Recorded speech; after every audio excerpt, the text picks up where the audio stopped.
প্রিয় অষ্টম শ্রেণীর শিক্ষার্থীরা, শুভেচ্ছা নিও।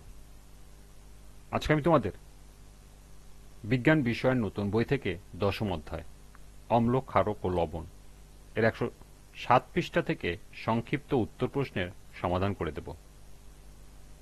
প্রথমে তোমাদের বলবো, যারা আমার চ্যানেলটি সাবস্ক্রাইব করো নাই তারা আমার চ্যানেলটি সাবস্ক্রাইব করবে এবং আমার সাথে থাকবে। তাহলে চলো আমরা ক্লাস শুরু করি। বিজ্ঞান পৃষ্ঠা 107, সংক্ষিপ্ত উত্তর প্রশ্ন। প্রথম প্রশ্ন, অ্যামোনিয়া কোন ধরনের পদার্থ ব্যাখ্যা করো। দ্বিতীয় প্রশ্ন, বিশুদ্ধ পানি ও লবণের মিশ্রণ কি লিটমাস কাগজের রং পরিবর্তন করে। উত্তরের পক্ষে যুক্তি দাও। এবং তৃতীয় প্রশ্ন, নির্দেশকের কাজ কি ব্যাখ্যা করো। তো চলো এখন আমরা এই তিনটি প্রশ্নের সমাধান দেখে নিই। প্রথম প্রশ্ন ছিল, অ্যামোনিয়া কোন ধরনের পদার্থ ব্যাখ্যা করো। অ্যামোনিয়া হলো একটি ক্ষারকীয় পদার্থ। অ্যামোনিয়া একটি ঝাঁঝালো গন্ধযুক্ত গ্যাস। এটি সরাসরি কোনো ধাতুর অক্সাইড বা হাইড্রোক্সাইড না হলেও যখন এটিকে পানিতে দ্রবীভূত করা হয় তখন এটি পানির সাথে বিক্রিয়া করে অ্যামোনিয়াম হাইড্রোক্সাইড তৈরি করে।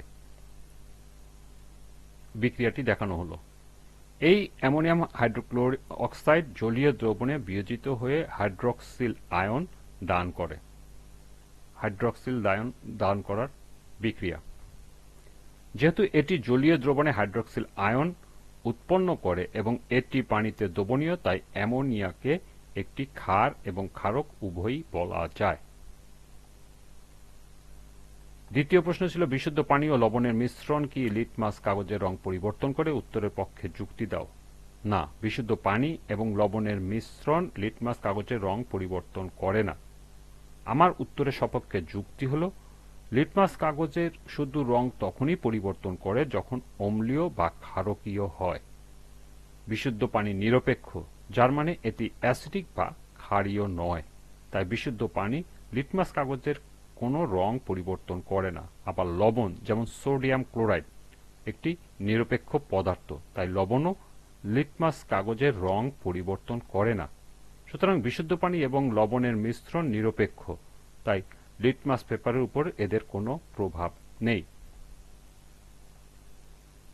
সর্বশেষ প্রশ্ন ছিল, নির্দেশকের কাজ কি ব্যাখ্যা করো।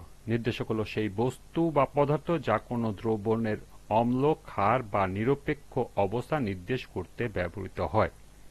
নির্দেশক সাধারণত দ্রব্যটির সংস্পর্শে আসলে নিজের রঙের পরিবর্তন ঘটায়, যার মাধ্যমে দ্রবণের প্রকৃতি বোঝা যায়।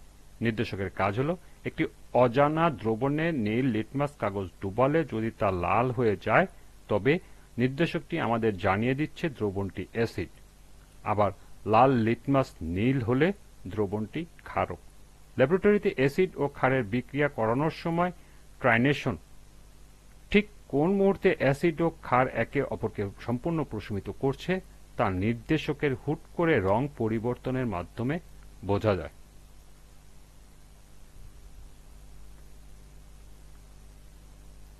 এই ছিল 107 পৃষ্ঠার 3টি সংক্ষিপ্ত উত্তর প্রশ্নের সমাধান। আজকের ক্লাসটি এ পর্যন্তই।